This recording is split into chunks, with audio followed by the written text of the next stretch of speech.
Hola, ¿qué tal? Buenos días, buenas tardes, a donde quiera que ustedes nos estén viendo. Muchas gracias por estar nuevamente en mi canal. En esta ocasión me voy a enlazar con un colega, con un amigo bastante joven, una persona que se ha dedicado desde que terminó su carrera profesional, que fue la licenciatura en periodismo, a toda esta cuestión interesante de los ovnis, de los fantasmas, de lo paranormal.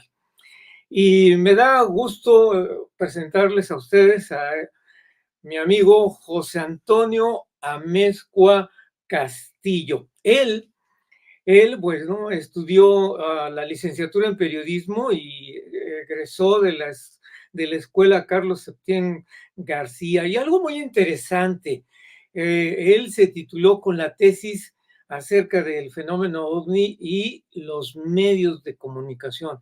Y desde luego que como periodista ha participado en una gran cantidad de programas de radio y televisión, como bueno, pues ya el legendario Un Mundo Nos Vigila con nuestro maestro Pedro Ferriz Santa Cruz, y desde luego, bueno, pues el conocidísimo programa del periodista Jaime Maussan, titulado El Tercer Milenio. Y desde luego también en otros programas que han marcado una evolución aquí en México, sobre todo en estas cuestiones extrañas, paranormales. Estuvo también por ahí con Juan Ramón Sáenz, que descanse en paz.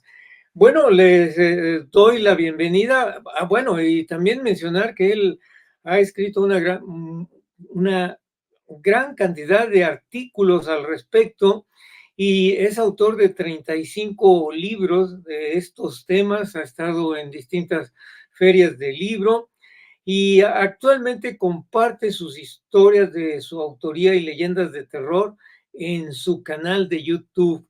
Su canal de YouTube, seguramente que algunos lo conocen, es John Misterio, y con una importante ya cantidad de suscriptores, cerca de 190,000. Así es que le doy la bienvenida a mi colega Juan Antonio Amezcua Castillo. Juan Antonio, muchísimas gracias de estar en esta ocasión aquí conversando sobre estos temas que nos apasionan a ambos. Muchísimas gracias. Un honor para mí que usted me considere su colega, ya que usted es una institución dentro de la investigación del fenómeno ovni en nuestro país y en América Latina. La verdad es que es un honor que me considere su colega.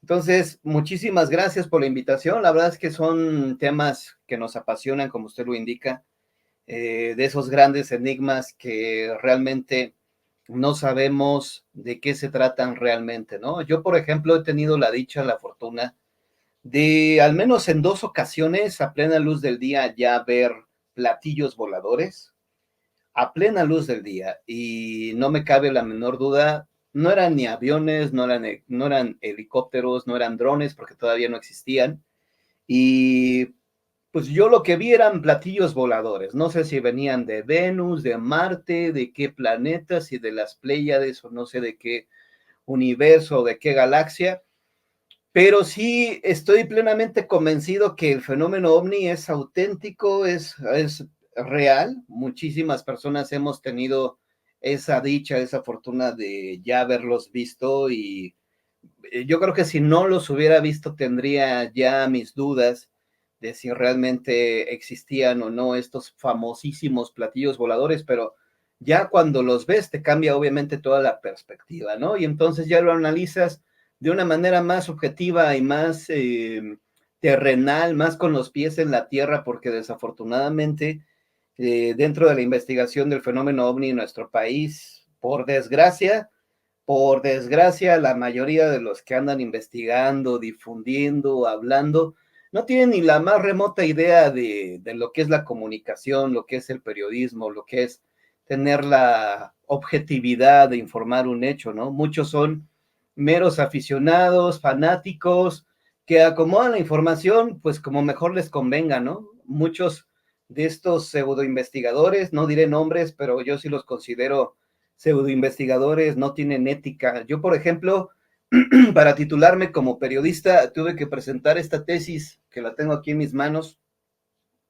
Es una tesis bastante amplia, donde presento el papel, cuál fue el papel de los medios de comunicación dentro de la investigación del fenómeno OVNI, y puedo decir con hechos que siempre en México, cuando los medios de comunicación han hablado del fenómeno OVNI, siempre lo han hecho con mofa, con burlas, lo consideran como algo fantasioso, ¿no? Y hoy en día, pues sí, ya los medios están un poquito más abiertos, pero sigue la desinformación, desafortunadamente, porque realmente cuántos son los especialistas, los periodistas que hablan y difunden estos temas con objetividad, porque por desgracia hay muchos que te presentan la información como más les convenga, pues por intereses personales. Sí, así es, que tienes razón en esos puntos, José Antonio.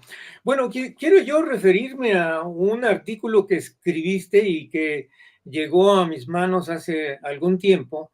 Y este artículo que escribiste me llamó mucho la atención porque, bueno, es una propuesta para explicar uno de los tantos piezas de este rompecabezas, y es sobre el famoso caso de Roswell, que bueno, sabemos que no fue el primer caso, en este caso hablando de estrellamientos.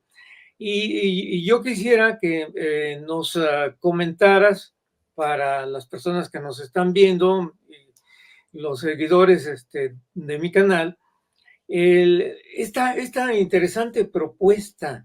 Entonces, mejor yo te cedo la palabra para que nos describas cómo fue ese contexto que tú derivaste de esa inicio, porque pues es el inicio del fenómeno OVNI, ese Sí. famoso 1947.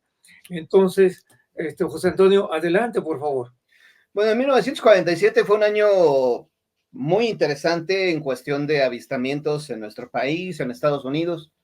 En junio de ese año, Kenneth Arnold es este piloto aviador, agente de seguros, es el que reporta que había visto 9 platillos voladores sobrevolando el monte Rainier, allá en Washington, y esa fue la primera noticia oficial, ¿no?, de un avistamiento de ovnis, aunque en 1944 ya se hablaba, fue la primera noticia de ovnis, se da en 1944, pero se creían que estos ovnis eran armas secretas de los nazis.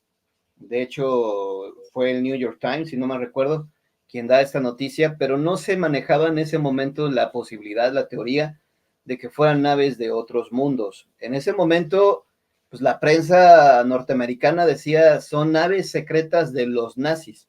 Y hay algo muy interesante que después vamos a hablar de los nazis también, porque efectivamente Hitler y sus nazis comenzaron a desarrollar algunos prototipos de nuevos aviones o nuevos, pues sí, aviones con forma discoidal, con la intención de copiar o de tratar de emular esos platillos voladores que seguramente ellos también habrán visto en Inglaterra, que diga en Alemania, ¿no? Y por el otro lado también los aliados, pues ya los habían visto esos objetos voladores no identificados y creían que eran armas, bueno, secretas de los nazis, y los nazis también tenían esa idea de que eran armas secretas estadounidenses. Lo cierto es que los dos estaban completamente equivocados. Ahora, en 1947 se da el caso Roswell, el 4 de julio de 1947. A la prensa internacional se difunde el 8 de julio, 4 días después. Este caso Roswell, que ha provocado que se han escrito ya cientos de libros, algunas con teorías interesantes, otras con mucha fantasía, pero curiosamente este caso Roswell se liga a nuestro país porque en San Luis Potosí, un comerciante potosino, el día 10 de julio de ese año, es decir, de 1947, había visto una flotilla de 7 objetos voladores no identificados. Y luego, unos días antes, en Phoenix, Arizona, habían visto un objeto volador no identificado sobrevolar a muy baja altura, como si estuviera buscando algo. Y todo esto me recordó también el caso de Valdivia, allá en Brasil, un caso que está bien documentado, donde precisamente, pues aparentemente en Brasil capturaron a un extraterrestre y que obviamente las naves se veían algunos objetos bastante raros, extraños, sobrevolando a muy baja altura, como si estuvieran buscando algo. Eso me parece interesante porque evidentemente cuando, pues obviamente sabemos que hay naves sobrevolando a muy baja altura, pues es porque evidentemente están rastreando el área y están buscando algo. Y entonces, no sé si Carlitos siga por aquí. A ver, es que de repente desapareció. Aquí estoy. Ya, Adelante, ya. continúa. Ok, entonces, bueno, el caso Roswell se da a difundir en todo el mundo el 8 de julio y en nuestro país dio la casualidad, yo estaba buscando la primera noticia que se publicó en nuestro país y se dio en la prensa de San Luis Potosí, en un diario que se llamaba El Heraldo de San Luis Potosí, y el día 10 de julio, la prensa potosina habla de este comerciante potosino que había visto junto con su esposa, ellos ya venían de noche hacia su casa, en una carretera solitaria, de repente el automóvil deja de funcionar, inexplicablemente se va la corriente, el auto se detiene, logra orillarse, y en lo que abre la cajuela y está revisando el motor para ver si tiene alguna falla, en ese momento escucha una especie de zumbido, como si fuera una cuerda que se está moviendo en el aire, y de repente ve pasar 7 objetos voladores no identificados. Lamentablemente, en el caso del comerciante potosino, no hace una descripción detallada de cómo eran esos objetos que vio en fila, iban en formación y eran 7 objetos. Hay que recordar que unos días antes, Kenneth Arnold había visto 9 objetos. Arnold los describe como si fueran mantarrayas, porque la prensa dijo son platillos voladores, porque bueno, ya el término platillo volador, como que ya la gente estaba familiarizado a ese término, pero Kenneth Arnold dice que eran, que tenían forma de mantarraya y él los vio muy bien porque los vio por debajo de su avioneta. Él estaba buscando en ese momento un avión accidentado, estaba volando a baja altura y es cuando observa que pasan estos 9 discos que tenían forma en realidad de mantarraya. Y entonces, eso fue en junio. Después, en julio, se da el caso Roswell, donde por lo menos se dice que un ovni fue el que se accidentó en Roswell la noche del 4 de julio. Entonces, Arnold los ve en junio, unos días después es el caso Roswell, y que obviamente la prensa norteamericana lo publicó tal cual el hecho como se había dado. Dijo, ya el ejército norteamericano tiene en su posición, ya tiene, que diga, ya tiene el platillo que se recuperó. Y curiosamente, unas horas después de que difundieran el hecho, tal y como había ocurrido, pues sale el general Ramey desmintiendo todo, diciendo, ¿qué creen?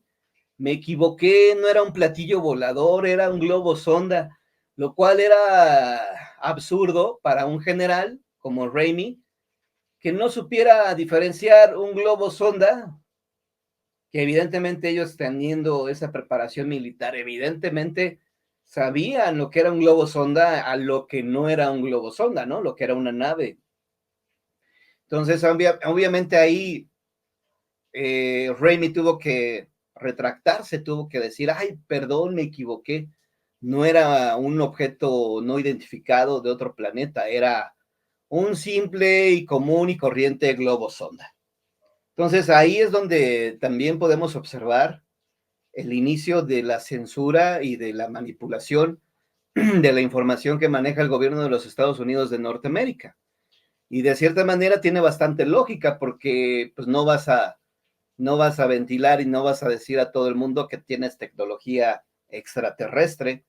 No le vas a decir, hey, mis científicos, que inclusive algunos eran alemanes, porque cuando termina la Segunda Guerra Mundial, hay que recordar que muchos científicos fueron de alguna manera perdonados por el gobierno de los Estados Unidos de Norteamérica y les dieron ese beneficio de, hey, si te vienes a trabajar conmigo, a mi gobierno, pues te perdonamos los pecados de guerra y te cambiamos la identidad y te va, te va a beneficiar, ¿no? Trabajar en lugar de Hitler te va a beneficiar trabajar para nosotros. Eso fue también lo que hizo Estados Unidos cuando termina la Segunda Guerra Mundial.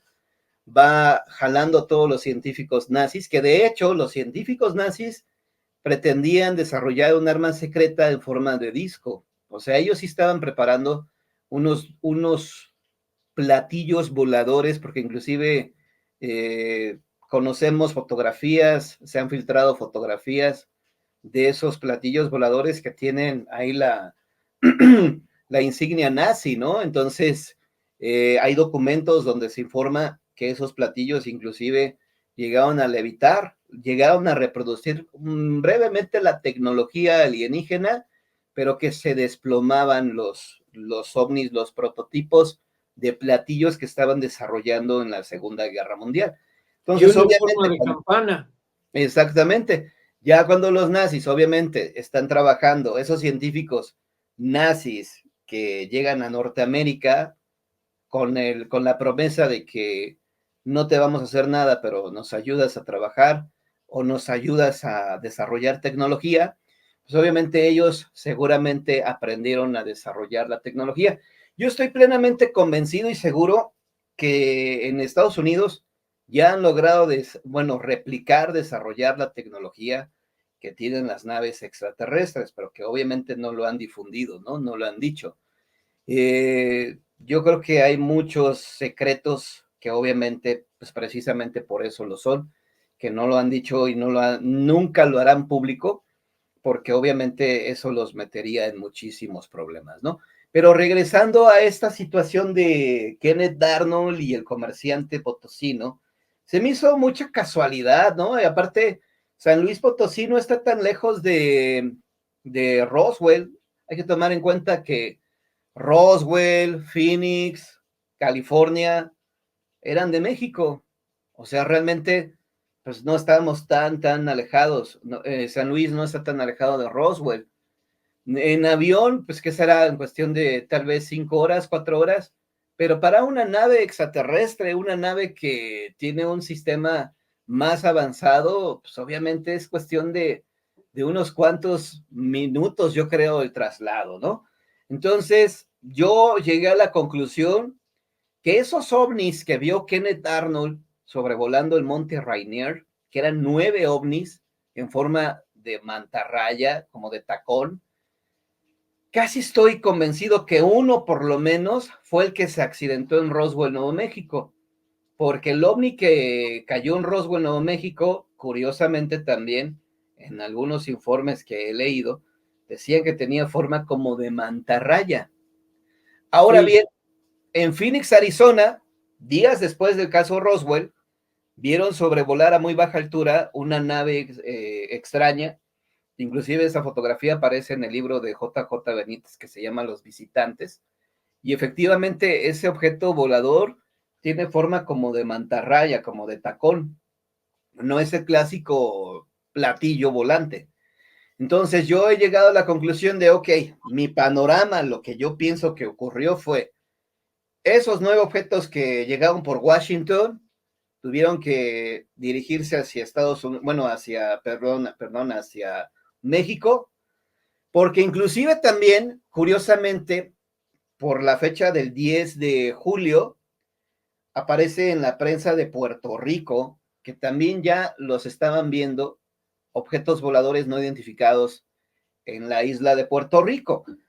Y yo creo que en ese año 47 tuvieron que haber llegado a explorar nuestro mundo, llegaron por Washington llegaron hasta Puerto Rico y a lo mejor de Puerto Rico se regresaron, no lo sé, o sea, obviamente ahí sí sería cuestión de investigar si hay más casos, pero curiosamente Kenneth Arnold ve 9 platillos voladores, el comerciante ve 7, y te preguntas dónde están los otros dos. Si eran 9 que vio Arnold y el comerciante potosino solamente vio 7, o sea, faltaban 2. Probablemente uno fue el que se accidentó en Roswell y el otro es el que lo andaba buscando en Phoenix, ¿no? Porque a lo mejor sí estaba perdido, a lo mejor pues estaba, realmente Phoenix y Nuevo México están pegados, ¿no? Entonces, Sí. obviamente ellos estaban buscando a ese ovni que se les había, bueno, no ovni, sino a su compañero que seguramente se había accidentado en Roswell, Nuevo México.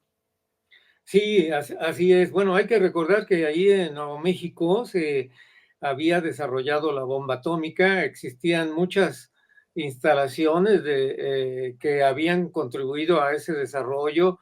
Estaban desde luego bases de la Fuerza Aérea protegiendo, resguardando cualquier incidente que se pudiera ocurrir, y desde luego esos famosos potentes radares que inclusive estaban montados en una unidad móvil para estarlos trasladando en esa área, porque ahí estaban los laboratorios de Sandía, los que produjeron el enriquecimiento de lo de la bomba atómica, el mismo laboratorio, las instalaciones secretas, etcétera, ¿no? Entonces, se acababa de pues a lanzar, también hay que recordar la bomba atómica en el 1945, y una de las posibilidades es, como tú la conoces, de que precisamente eh, se atrajo la atención a ese lugar porque es donde se hizo la primera prueba de una bomba atómica. Así es que estaban estos objetos, estos visitantes, pues muy enterados del que ya esta humanidad se había acercado a la era de la bomba atómica. Sí, y aparte, bueno, hay gente que dice, ¿cómo es posible? Bueno, los detractores del caso Roswell, ¿no?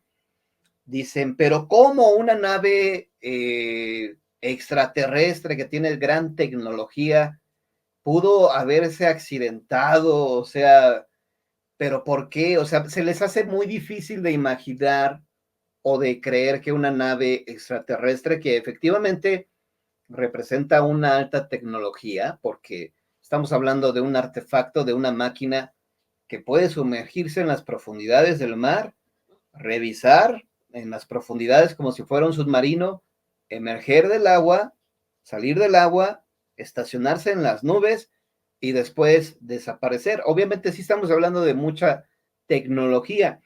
Y esto que acabo de comentar lo vio precisamente el muralista mexicano Diego Rivera, acompañado de a David Alfaro Siqueiros, que ellos cuando venían de Hamburgo a México vieron cómo de las profundidades del agua emergió un artefacto que se posó en un banco de nubes y después desapareció en el infinito, ¿no? En el espacio. Entonces sí estamos hablando de mucha tecnología, pero pues son extraterrestres, son personas o entidades que han desarrollado tecnología, pero no son dioses, no son, eh, probablemente sean superiores a nosotros en tecnología, pero no son dioses. Entonces, obviamente les puede fallar, probablemente toda la tecnología que se estaba desarrollando en Estados Unidos, en Nuevo México, probablemente algún artefacto haya provocado alguna alteración en el mecanismo, en algo que ellos utilicen para navegar, ¿no? Siempre he considerado que obviamente esta tecnología extraterrestre, algunos científicos han logrado desarrollarla, yo creo que sí lo han logrado, pero como lo decía al inicio, yo creo que ellos nunca lo van a hacer público y nunca lo van a informar, porque no le conviene a ciertas personas, ¿no? Y sobre todo, también hay que pensar en el sentido comercial. Cuando alguien anunció que había inventado un motor de vehículo que funcionara con el agua, curiosamente, esa persona, el inventor, curiosamente murió en un accidente o lo autoeliminaron, ¿no? Supuestamente creo que solito se quitó la vida. Entonces, ¿qué pasaría si algún científico desarrolla una tecnología donde ya no se requiera el combustible que utilizamos hoy en día para poder viajar, para que las naves, los aviones no necesiten ¿cómo se llama? Creo que es turbocina, no me acuerdo qué, no, diésel, no. Un Sí, avión no turbocina. utiliza turbocina, ¿no? Me parece. Sí, sí, sí. Entonces, pues obviamente yo creo que sí hay científicos que han desarrollado esa tecnología, pero nunca lo van a hacer público porque obviamente saben que sus vidas corren peligro o simplemente tienen la prohibición de cambiar, obviamente, toda la forma en que el ser humano puede viajar hoy en día, porque eso representa que algunos se conviertan en millonarios, ¿no? Entonces, cuando pienso en la tecnología extraterrestre, que para algunos es así como algo imposible de reproducir en este mundo, yo sí creo que se ha podido reproducir, pero que obviamente nunca se va a poner al beneficio de la humanidad. Sí. Bueno, hay que recordar aquí para concluir con lo del caso Roswell y pasar a algo que me estabas comentando fuera de cámara, que ese estrellamiento se debió a una cuestión de una tormenta eléctrica, de una cuestión atmosférica que eh, le obstruyó a ese objeto seguir eh, haciendo sus maniobras y cayó a tierra, ¿no? Entonces, bueno, las posibilidades son varias, ¿no? Ninguna, creo que ninguna tecnología, por muy adelantada que esté, puede ser infalible. Ah, vamos a otro aspecto, José Antonio, muy interesante, que es ese avistamiento, esa observación que tú tuviste o tu familia cuando vino por primera vez el Papa Juan Pablo I, o Juan Pablo II, perdón, y cuéntanos, ¿cómo estuvo esa observación? Porque en algunos periódicos salió, pero bueno, Bueno, fue. de hecho fue la última visita del Papa Juan Pablo a México, porque ya después ya no viajó más, y mis padres y un hermano acudieron al Estadio Azteca, donde pues estaba a reventar ese Estadio Azteca, y mi hermano dice que miró hacia el cielo y vio unas esferas, que eran varias esferas que estaban ahí formando una especie de triángulo, e inclusive un amigo que iba con ellos dijo, oye, ¿tú crees que los del Estadio Azteca hayan puesto esas bolas allá arriba?